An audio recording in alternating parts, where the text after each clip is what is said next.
Mga OFW, ayan galing yan kay Sir Mark Pingris. Hindi lahat ng oras kayo po'y OFW. Hindi lahat ng oras malakas kayo dyan sa abroad. Darating yung time na kayo po'y mag-retire din. Tulad ng lahat ng tao.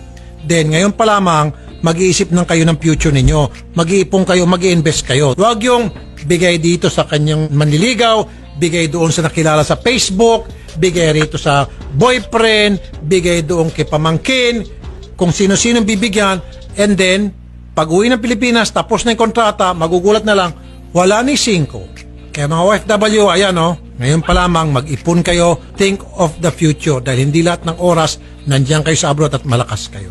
Hi, ako si Evelyn Pontilar Dumaran, OFW for 32 years at kasalukuyan nandito ngayon sa Hong Kong.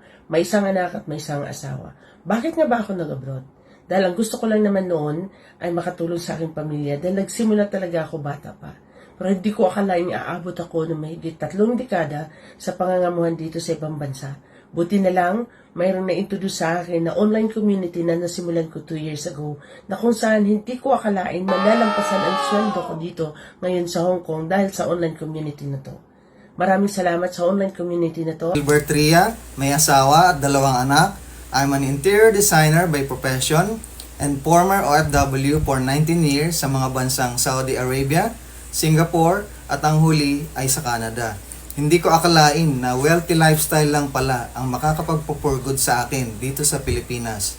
And now, I'm enjoying my life to the fullest with my family at kumikita ng online. Melanie Robles La Cuarta, 43 years old, may 2 anak at isa po akong OFW dito sa bansang Taiwan for 8 years. As caretaker. So bago ako nag-abroad, sobra pong hirap yung dinanas ko dahil lubog po ako sa utang. Nalubog po talaga ako sa utang. Akala ko dati, yung pag-a-abroad ang magiging sagot. Di makabayad ako sa mga kautangan ko. Pero mali pala ako dahil mas lalo akong nalubog sa utang. Buti na lang, nakita ko tong isang online community na to na siyang dahilan kung bakit nabayaran ko yung mga kautangan ko. So I'm very blessed and thankful dahil sa online community na to, hindi lang po buhay ko yung binago niya, kundi pati laman ng bulsa ko. So ako si Jubel Saholga, may asawa at may isang anak from Zamboanga, Sibugay Province. Sa murang edad ay nakipagsapalaran ako sa ibang bansa from Saudi to Hong Kong for 13 years. Hindi madali ang buhay OFW. Mabuti na lang nakita ko ang online business na ito sa Facebook. Nag-try at nag-decide lang ako na subukan. At ito lang pala ang dahilan para ako ay makapag-for good. Dahil nalampasan ko ang sweldo ko. Hi, my name is Miriam Dotel from Canada, but originally from Borongan, Eastern Samar. At isa po akong nag-work as part-time. Nag-alaga po ako ng matanda. At mayroon pa akong online business na napakaganda. Bago ako napunta ng Canada, dati po akong OFW ng Saudi Arabia at Hong Kong. At ngayon naman po, nandito. Siyempre, kahit nandito ako sa Canada, needs ko pa rin ang online business at ito yun na nga, nahanap ko siya ng napakaganda. So, after ko ng trabaho, doon naman ako sa aking online business. I'm Mary Joy Logroño, 32 years old, at isa po kong anak ng isang vegetable vendor at panganay po sa 5 magkakapatid. So bilang panganay, tayo po talaga yung inaasahan ng ating mga magulang para sa mga kapatid natin at para sa negosyo din namin. So mas lalo pong lumaki yung responsibilidad ko sa buhay, lalong-lalo na yung nawala na po yung aking nanay.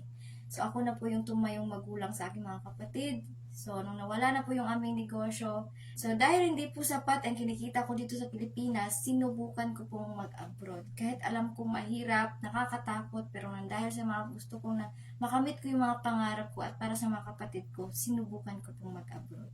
Pero may good news, dahil hindi po ako nagtagal sa abroad at naghanap po ako ng negosyo online at isa po ako sa mga kakita ng online community na handang-handa pong tumulong para magkapag-for good at isang na po ako sa mga OFW na kapag-for good sa Pilipinas, nandito na po sa bahay kumikita. Arlene Iskijoglo, isang OFW dito sa Japan. Nakapangasawa po ako ng Turkish at meron po kaming isang anak. Dati, umaasa lang ako sa binibigay sa akin ng asawa ko, pero as a wife, hindi po pwedeng maghihintay lang tayo. Kailangan meron talaga tayong sariling income. Habang nag-scroll po ako sa Facebook, meron po akong nakitang post. So, nag-start lang din po akong maghaw. Kahit nagduda po ako at natakot, sinubukan ko pa rin. Buti na lang sinubukan ko. Dahil ngayon, meron na po akong sariling income at nakakatulong na rin po ako sa mga kababayan nating OFW.